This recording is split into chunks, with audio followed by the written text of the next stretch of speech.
The Lord be with you. and with your spirit. A reading from the Holy Gospel according to Matthew. Glory to you, O Lord.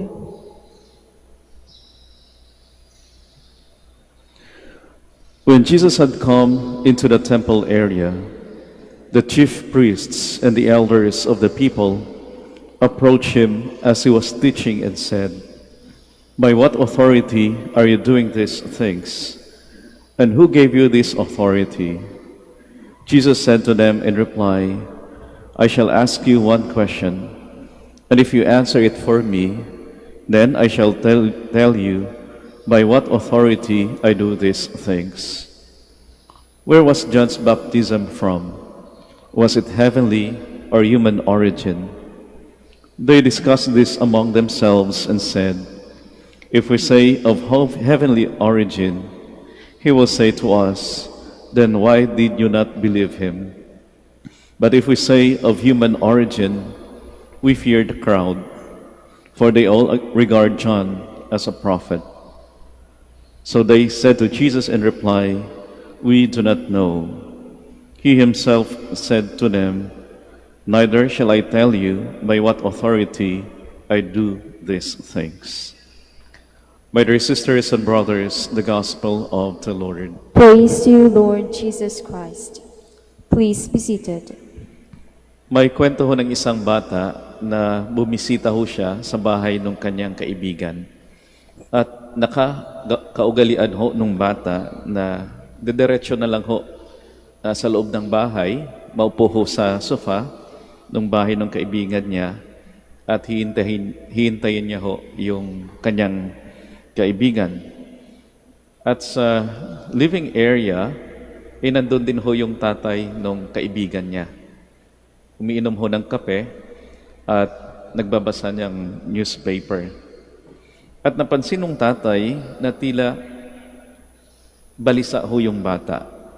Kararating pa lang ng bata, tingin ng tingin sa labas ng bahay. Kaya nagtanong yung tatay, "Iho, bakit tingin ka ng tiningin sa labas? Tingin ka ng tingin sa bintana. Ano meron?"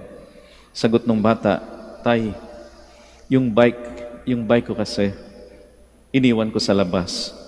Baka may kumuha." Alaman ng tatay na safe yung bike ng bata. Kaya sinabi ng tatay sa bata, nagkatikais pa yung bata, "Huwag kang mag-alala, anak. Babantayan ng Diyos yung bike mo. Magdasal ka, mag-sign of the cross ka." Sumunod naman ho yung bata, kaya nag-sign of the cross yung bata. "In the name of the Father and of the Son, Amen." Napansin ng tatay na tila may kulang ho sa sign of the cross ng bata. Kaya pinaulit niya, "Anak, pakiulit nga yung sign of the cross mo." So nag-sign of the cross ulit yung bata. "In the name of the Father and of the Son, Amen." Napansin ng tatay na talagang may kulang, kaya sinabi niya sa bata, "Anak, kulang ng Holy Spirit yung sign of the cross mo. Saan na yung Holy Spirit?" Sagot ng bata, "Tay, nasa labas yung Holy Spirit, binabantayan yung bike ko." Natuwa yung tatay sa sagot ng bata. No? Kaya sabi nung tatay sa bata, "Anak, salamat sa paalala." Paalala nung pananampalataya nung bata. Di ho ba nakakatuwa yung pananampalataya ng bata? Simple o payak. At merong dalawang magandang aspeto. Ano po yun? Una, simpleng pananampalataya na nagtitiwala at nararamdaman ang presensya ng Diyos sa gitna ng pagkabalisa, takot o kaguluhan. At pangalawa, simpleng pananampalataya na nagpapaalala at nagbibigay halimbawa sa isang nakakatanda o nagbibigay ng halimbawa sa iba. At sana ganun din ho yung ating pananampalataya. Nakikita ang presensya ng Diyos, nararamdaman yung presensya ng ating Panginoon, at naipapakita din ito sa iba. A faith that can see and feel the presence, the mercy and grace of God and a faith that can show God's goodness, His graciousness, His face to others. Na ito naman yung parang tinutuligsan ng ating Panginoon sa mga tao na hindi ho naniniwala sa Kanya. Na yung ito naman, si Juan Bautista ay nagpapatotoo sa ating Panginoon. Pero tila yung mga tao ay walang paninimpalataya o hindi nararamdaman ang presensya ng anak ng Diyos, ang ating Panginoon. Nasasabi ho natin na kulang yung ating pananampalataya kung nakikita natin ang presensya at pagpapala ng Diyos, pero di naman ito na ipadama sa iba.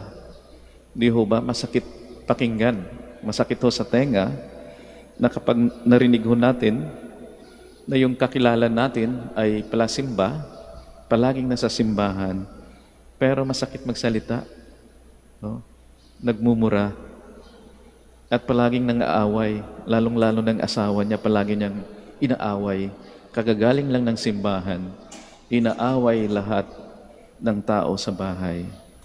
Katoliko, pero di ho naging magandang halimbawa sa bahay o di kay sa kanyang trabaho. Kaya nawawalan ng kahulugan yung pananampalataya. At dahil dyan, ay marami ho yung nawawalan ng pananampalataya.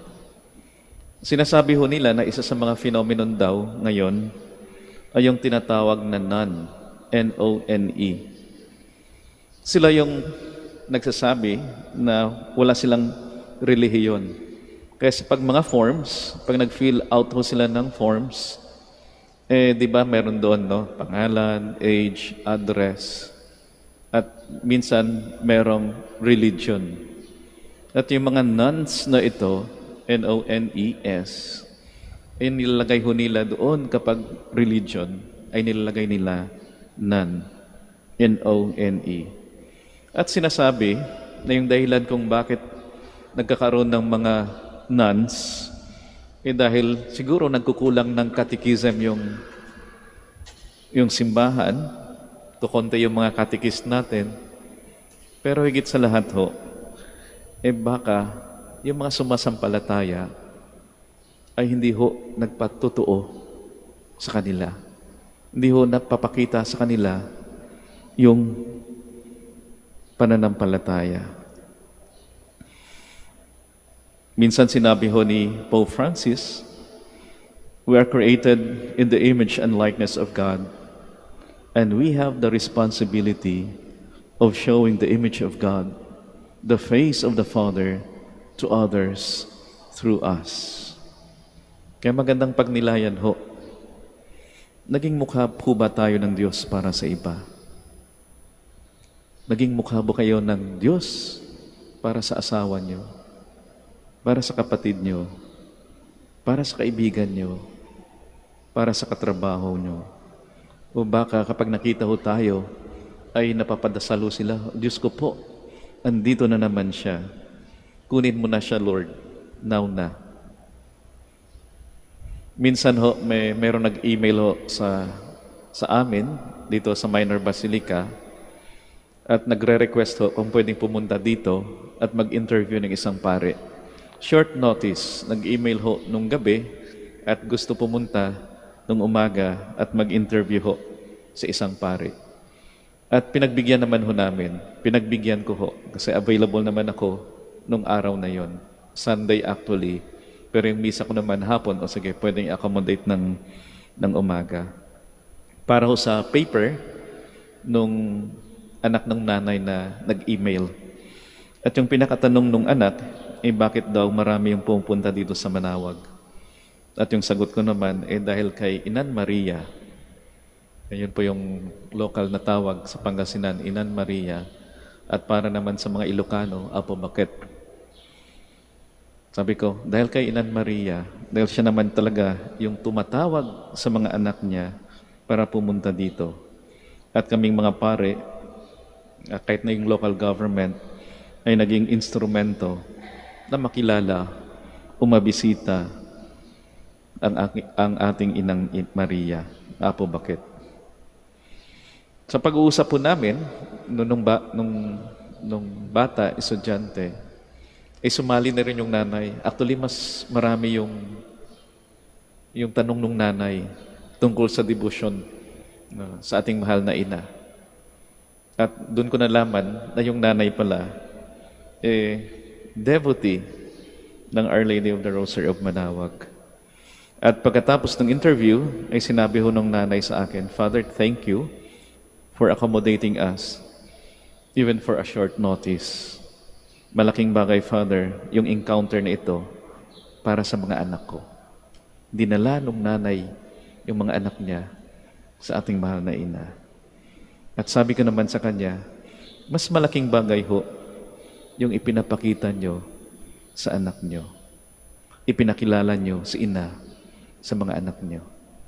Kaya ako'y natutuwa ho sa tuwing may nagsisimba dito ay isang pamilya, lalong-lalo na kasama yung mga anak. Lalo na kahit baby pa. Kaya okay lang sa akin kahit umiyak yung anak. Ang malaga na sa loob ng simbahan. At sana hindi masyadong mapansin, hindi masyadong destructive doon sa mga nagsisimba din. Pero ako'y natutuwa na isang pamilya, buong pamilya, ay nagsisimba. At sa bawat isa ay nakikita ang mukha ng Diyos. Ang bawat isa ay nagpatotoo sa mapagpala at mapagmahal ng Diyos. Kaya paalala ho sa atin, bilang mga anak ng Diyos, kumapit ho tayo sa pangako niya na siya ay sumasa atin palagi, Emmanuel.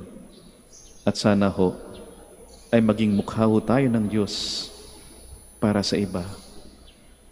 Makikita nila, maramdaman nila ang Diyos sa atin sa pamamagitan ho ng ating mabubuting salita at mabubuting gawa.